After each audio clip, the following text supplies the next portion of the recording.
워낙 김태형 교수님께서 그 전체적인 국제 정치의 역사와 이제 그 국제 정치학에서 얘기하는 소위 이즘, 이 현실주의, 자유주의의 어떤 그 흐름에 대해서 짚어주셔서 제가 그 부분을 갖다가 서론에 써놨음에도 불구하고 그 부분을 스킵하고 진행을 하도록 하겠습니다. 혼돈시대 대한민국 국가전략 김태형 교수님의 글은 이 무정부상의 국제질서 속에서 한국이 현재 직면하고 있는 북한 문제, 즉 일국 핵 문제입니다. 가 이제 나비의 날갯짓으로 이제 작용할 수 있다는 문제의식을 필두로 한국의 대전략의 필요성을 이제 피력했습니다. 따라서 본 토론은 미국 층에서 대한 입장으로서 강대국만의 전유물로 여겨진 그동안의 대전략을 한국이 이제 세계 경제 11위이자 군사력 10위인데요. 전개할 역량이 충분히 있다고 보고 미국의 대북 안보 정세의 변화 전망과 국방 전략에 대해서 논의를 해보도록 하겠습니다.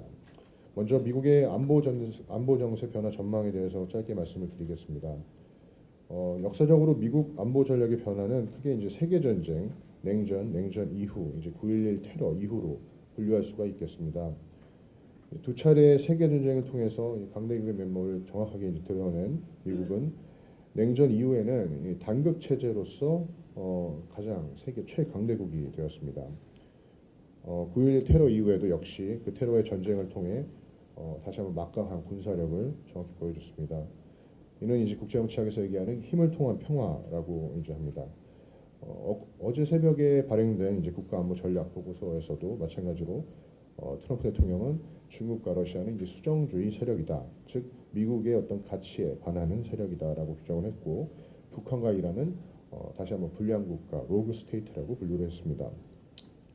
당선 초에는 사실 그 아메리카 퍼스트라는 미국 우선주의, 미국에 집중을 하겠다라는 어떤 트럼프 대통령의 그 주장과 이런 것들이 결국에는 국제사회에 대한 어떤 개입을 좀 제한적으로 하겠다라는 어떤 것으로 비춰졌었는데, 이번에 처음으로 발행된 국가안보 전략 보고서에서 보면은 역시나 미국은 세계 리더로서의 역할을 할 것이고 어떤 미국의 리더십의 부활이 강조된다라고 얘기를 했습니다. 그동안 이제 트럼프 대통령의 11개월 동안의 대북 정책은 사실 그 어떤 일정한 틀 안에서 진행되었다기보다는 상황에 따라서, 북한의 어떤 상황에 따라서 대응하는 모습을 보였습니다. 그동안 미사일과 이제 핵실험으로 미국을 지속적으로 이제 자극해온 북한에 대해 뭐 트럼프 대통령은 김정은은 뭐 리틀 락햇맨이라는 어떤 이러한 레토릭으로 계속 이제 자극을 했습니다. 또 죽음의 백조 B-1B 전략 폭격기를 북방 한계선 넘어서 출격을 시켰고, 또 한미 연합훈련에서는 떠다니는 구사기지라고 불리는 항공모함 핵추진 항공모함 레이건호를 북방 한계선 가까이까지 접근하는 것을 이례적으로 공개했습니다. 지난달 서울에서 열렸던 그 한미 두 정상회담에서 두 정상은 북핵 문제에 대해서 선 압박 후 대화라는 기조를 세웠습니다. 이러한 기조는 변하기 쉽지 않겠지만 그 압박의 수준과 대화의 시기는 충분히 조정될 여지가 있다고 보여집니다. 얼마 전 그 매티스 국방장관이 북한의 대륙간 탄도미사일 ICBM이 미국에 대한 직접적인 위협이 되기는 어렵다라고 했고, 여태까지 고각으로 발사된 이 ICBM이 제대로 된 각도로 발사가 된다 하더라도 아직까지 미국까지 본토까지 가기에는 탄두의 중량이라는 변수도 있고 아직까지는 어렵다라고 했습니다. 또 미국의 한 미사일 방어체계 전문가에 따르면은 북한 미사일이 미국 본토를 뭐 1, 2년 안에 공격할 수 있다라는 거에 대해서 매우 패시미스틱하게 생각을 하며 이러한 추정들을 이제 공격적인 추정, aggressive assumption이라고 얘기했습니다. 그럼에도 불구하고 현재 그 워싱턴 내에서는 대북 정책에 대한 행정부 사이에서의 어떤 불협화음이 여전히 존재한다고 보여집니다. 보시면은 그 틸러슨 국무장관이 얼마 전에 북한과의 조건적인 대화가 가능하다라는 어떤 의견을 내비친 반면에 같은 시간에 백악관에서는 핵개발 폐기가 선행되지 않는 한 대화는 없다라고 입장을 굳혔습니다. 트럼프 대통령이 그동안 이제 화염과 분노로 북한 핵 문제에 대한 대응을 하겠다 있다라는 입장도 계속 여전한 것으로 보여지고요. 어제 새벽에 발간된 국가안보 전략 보고서에서 트럼프 대통령은 다시 북한의 도발에 대해서 압도적 전략으로 대응할 준비가 되어 있다고 했습니다. 대북 강경파 중에 한 명인데요. 린제이 그라함 상원의원은 만약 북한이 핵실험을 강행할 경우에는 트럼프 대통령의 군사 옵션을 택할 가능성이 크게 증가할 것이라고 주장했습니다. 따라서 트럼프 대통령은 군사 옵션을 분명 지난 정부와는 다르게 가능한 옵션으로 생각을 하고 있다고 보여집니다. 국가안보 전략 보고서에서도 트럼프 대통령은 북한 위협에 대해 미사일 방어 체계에 대해 언급을 했고 미국이 지금처럼 북한 안보에 대해서 촉각을 세웠던 적은 없었던 걸로 보여집니다. 9.11 이후 부시 대통령의 신보수주의 외교 정책도 사실 그 당시에는 북한을 악의 축으로 규정을 했었지만 당시 북한보다는 중동에 더 많은 에너지와 어떤 집중을 쏟았다고 생각이 됩니다. 한 퇴역한 군 장성은 이제 오바마 대통령보다 트럼프 대통령이 군사적 옵션에 대해 매우 진지하게 생각을 하고 있다는 것으로 보인다고 했습니다. 종합적으로 보면은 지금까지 북한이 미사일과 핵으로 미국을 이렇게 위협하는 상황에서 트럼프 대통령은 과거 정부와는 매우 다른 대북 정책을 실현할 가능성이 크다고 보여집니다. 이러한 정책 방향에 대해서 한국에 미치는 영향은 다음과 같다고 보여집니다. 미국의 안보 정세 변화 전망을 봤을 때 한국의 외교적 입장 매우 어려워지고 있는 게 사실입니다. 특히 최근 중국과의 어떤 산불 입장이 논의된 상황에서 한국 외교의 선택지는 많지 않아 보입니다.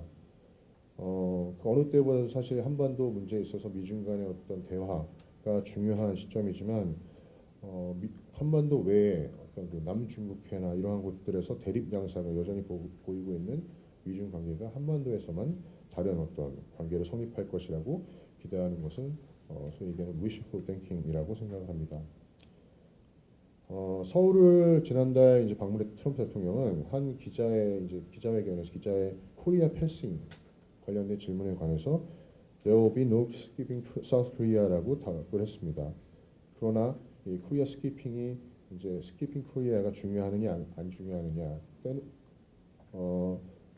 아니면은 이게 현실적으로 정말 스킵을 하느냐 안 하느냐라는 문제는 사실 확신을 받을 수 있다는 확신을 받을 수 없는 부분입니다. 결국에 미국의 대북 정책도 어떤 액티브한 시기보다는 북한의 미사일 발사 실험과 핵실험에 따른 어떤 결과라고 보여지기 때문입니다.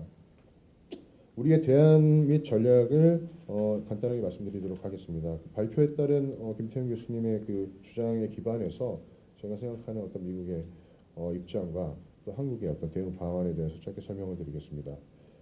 김태형 교수님이 설명하셨던 각국의 전략, 그러니까 해칭, 밸런싱, 밴드가이드닝 이러한 어떤 얼라이먼트 스트래티지에 관해서는 우리와 미국은 전통적으로 혈맹 관계라고 불리고 있지만 트럼프 대통령은 그 혈맹 관계가 그 어느 때보다 강하다라고 하고 있습니다. 김태형 교수께서 말씀하셨던 세계가 법과 규범에 따라 움직이는 치세라면 한국은 안미 경중, 그러니까 안보는 미국, 경제는 중국의 기조를 둔 편승을 할 수 있지만 법과 규범이 확실치 않은 난세의 상황이라면 균형, 즉 밸런싱의 전략을 펴나가야 된다라고 말씀하셨고 지금의 한반도는 법과 규범이 확실한 국제 규범 속에 있지만 북한이라는 변수로 인해 복합적인 상황이 되므로 저자가 주장한 대로 한국 외교는 치세를 향유하되 난세를 대비하는 해징 전략을 펴나가야 하는데 저도 전적으로 동의를 합니다. 그러한 일환으로 김태형 교수께서 제기한 대전략은 분명 의미도 있고 한국이 중견 국가로서 이를 실현할 수 있는 역량도 갖췄다고 생각을 합니다. 특히 저자가 김태형 교수께서 말씀하셨던 북한의 비핵화 달성으로서 직접 제거와 스스로 핵무장 포기를 이제 말씀하셨는데요. 물론 직접 제거에는 많은 위험이 따르므로 스스로 핵을 포기시키는 방법을 유도해야 된다고 생각을 합니다. 이런 기조에는 북한이 핵을 개발했을 때보다 이제 폐기했을 때 더 많은 이익이 따를 것이고 반대로 핵 개발을 지속한다면은 이제 엄청난 불이익이 따를 것이라는 인식을 줘야지만 가능하다고 생각을 합니다. 지금의 그 선제재 후 대화라는 어떤 한미 이제 합의에 따른 기조는 표면적으로는 물론 의미가 있지만 그 내용이 더욱 보충되어야 된다고 생각을 합니다. 즉 선제재가 더 강해져야 된다고 생각합니다. 이를 위해서는 미국이 중국을 전략적으로 개입을 시키고 한국과 일본은 이러한 제재에 적극적으로 동참하는 모습을 보여야 한다고 생각을 합니다.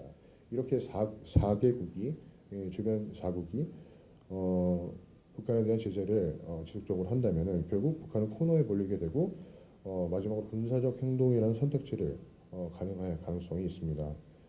그럼에도 불구하고 군사적 행동은 북한도 곧 그들의 자멸을 불러올 것이라는 것을 알고 있을 것입니다. 따라서 그러한 선택은 쉽지 않을 것이라고 보입니다. 김태형 교수께서는 이러한 상황을 이제 치킨 게임으로 전개를 해보셨는데요. 저도 이러한 군사적 옵션을 택했을 때 한국과 미국이 결과적으로 다치긴 하겠다는 거에 동의를 하고 또 북한은 전멸할 것이라는 것에도 동의를 합니다. 이러한 치킨 게임이 전개가 됐을 때 북한은 분명 브레이크를 잡으려고 이제 머뭇거리는 상황을 연출할 것입니다. 그럴 때 가장 중요한 플레이어는 결국 중국이 될 가능성이 큽니다. 따라서 이러한 중국의 역할을 이 한반도에서 설득시키는 미국과 한국 그리고 일본의 적극적인 노력이 필요할 것으로 보여집니다. 김태형 교수께서 주장한 대로 한국은 지금 전술, 택틱이 아닌 전략, 스트래테지, 즉 대전략을 구상해야 하는 시점에 들어섰다고 보입니다. 이러한 대전략은 미국, 일본 그리고 중국이 대북 정책에 대한 서로의 지향점을 공유할 수 있는 대전략이 되어야 합니다. 물론 공동의 목표는 비핵화, 북한의 비핵화 그리고 궁극적으로는 통일이 되어야 할 것입니다. 그 외에 각국이 이제 외교적으로 취할 수 있는 어떤 손익에 대해서는 그러한 논의는 별개로 이루어져야 한다고 생각을 합니다. 이를 위해 한국 정부는 각국의 리더들이 모여서 이야기를 할 수 있는 어떤 그 환경 조성, 다자간의 어떤 환경 조성과 소위 현재의 그 각국의 리더들을 스트롱맨이라고 이제 표현을 하는데요. 이 스트롱맨들이 어떠한 생각을 하는지에 대한 외교 정책적인 분석에 집중을 해야 된다고 생각을 합니다. 예를 들어 트럼프는 지난 30년간 트럼프 오게나이제이션이라는 기업을 이끌어온 사업가였습니다. 그런 사업가 머릿속에 들어가 있는 어떤 의사결정에 대한 방법이라든가 그동안 했던 그 국정 운영의 방법을 잘 분석해야 될 것으로 보여집니다. 이번에 발행된 국가안보 전략, 미국의 국가안보 전략은 그 근간은 현실주의에서 찾을 수 있습니다. 결국에는 아까 김태형 교수가 말씀하신 대로 현실주의에서 자유주의로 돌아오다가 다시 구성주의가 부활했고 이제는 다시 현실주의로 돌아오는 어떤 그런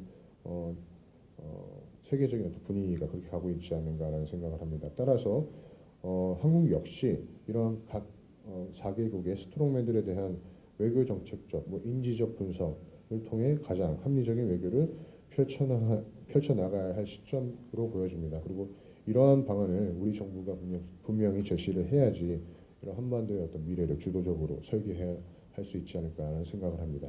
이상입니다.